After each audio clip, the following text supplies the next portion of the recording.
ఇండస్ట్రీలో ప్రతి సంవత్సరం చిన్న పెద్ద సినిమాలన్నీ బాక్సాఫీస్ వద్ద తమ అదృష్టాన్ని పరీక్షించుకుంటూ ఉంటాయి. ఇంకా కొన్ని సినిమాలైతే బాక్సాఫీస్ వద్ద వసూలుతో సరికొత్త రికార్డులు క్రియేట్ చేస్తూ ఉంటాయి. సినీ ఇండస్ట్రీలో దాదాపుగా 1000 కోట్లకు పైగా కలెక్షన్స్ సాధించే మూవీస్ ఏంటి, ఆ ఘనత సాధించిన డైరెక్టర్స్ ఎవరో ఈ వీడియోలో చూద్దాం. మన టాలీవుడ్ జక్కన్న దర్శకధీరుడు రాజమౌళి గారి డైరెక్షన్ లో వచ్చిన బాహుబలి 2 మూవీ మొదటిసారిగా 1000 కోట్లు కొల్లగొట్టిన తొలి తెలుగు సినిమాగా నిలిచింది.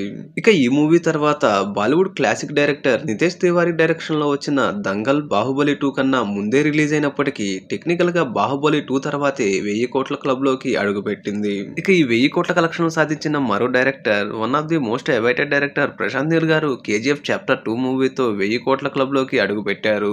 ఇక అలానే బాలీవుడ్ బాద్షా షారుఖ్ ఖాన్ గారితో సిద్ధార్థ్ ఆనంద్ తెరకెక్కించిన పఠాన్ మూవీ కూడా 1000 కోట్ల కలెక్షన్లు రాబట్టి ఈ ఘనత సాధించిన రెండో బాలీవుడ్ మూవీగా నిలిచింది. ఇక అలానే 1000 కోట్ల క్లబ్ లోకి రెండోసారి అడుగుపెట్టిన హీరో కూడా షారుఖ్ ఖాన్ గారే. కోలీవుడ్ డైరెక్టర్ అట్లీ డైరెక్షన్ లో వచ్చిన జవాన్ మూవీ కూడా బాక్సాఫీస్ ని షేక్ చేసి 1000 కోట్ల కలెక్షన్లు సాధించింది.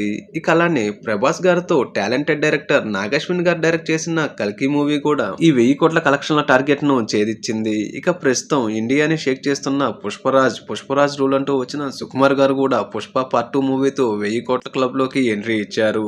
ఇక ఈ 1000 కోట్ల టార్గెట్ ను రీచ్ అయ్యే మరో మూవీ ఏదనుకుంటున్నారో, శంకర్ గారి గేమ్ చేంజర్ మూవీ రీచ్ అయ్యితో లేదో కామెంట్ చేయండి.